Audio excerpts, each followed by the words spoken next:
as it would be using your processor, but it's not terrible. It's not gonna make you want to go back to using your processor because it's actually pretty damn good. And with the right settings, you can actually fine tune it to where you don't have to worry about it looking any different than you having it set to your processor as your encoder.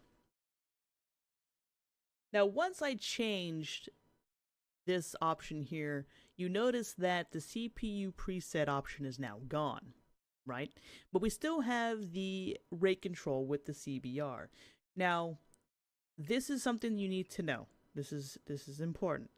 If you are going to be streaming, not recording, but streaming, you set this value to CBR. You keep it just as is, and then change your bit rate to whatever you want it to be or whatever your upload is.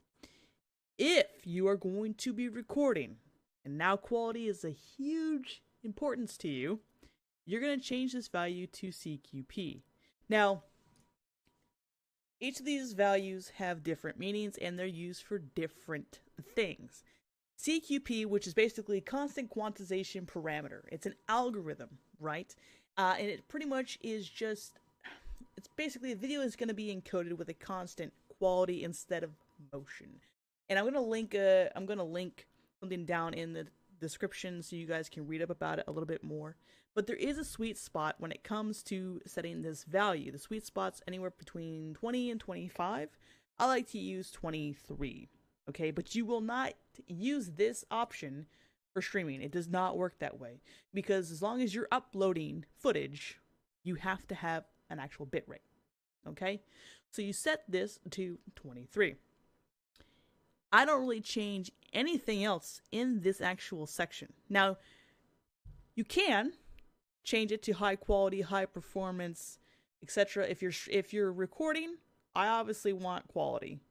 So I don't have to worry about low latency, but then again, I haven't really tested on an actual multiplayer game on the impact of this. But I have really good internet. I have 100 down, 20 up, so this probably would not be a problem for me.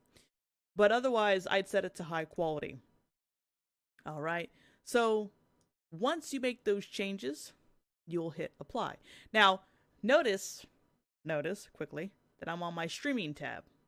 So if I'm streaming, I don't want it to be set to CQP. I want it to be set to CBR. Now, again, you still have the same preset there. So if you have to, test out these presets, see if they have any dramatic impact on you.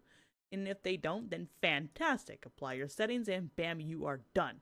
Now, if you're not and you're recording, okay, make sure, because you have multiple tabs, make sure you're changing these values on the correct tab. So recording format, MP4, I just keep it on that. You can obviously change it to whatever you like. Encoder, remember, set it to NVENC, NVIDIA encoder. You can rescale your output to whatever you want. This time, you get off the CBR and you go to CQP. Now, my value changes automatically. 20. A lot of people aren't going to watch your video on YouTube, and they're not going to just stay at 30 FPS, wanting 60 FPS at least. That's kind of like the 1440p.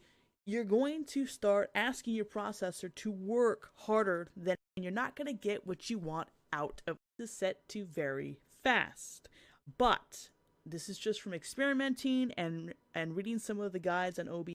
So if you're a PC gamer, now again, I've test and tweak and play. Those of you that stream from a console, like, you have away with that, because at that point you're in head. How do we fix graphics card as the main encoding option? NVIDIA's encoder. And this is where you're using your graphics card as the main encoding option instead of your processor. What does that mean? It's taking the load off your processor and putting it onto your actual graphics card. Now, of course, with these changes for performance, there's always going to be some kind of, well, catch. The only thing I've actually really noticed is very minimal quality differences. Now, I feel like the quality is fantastic when I'm using my processor as the main.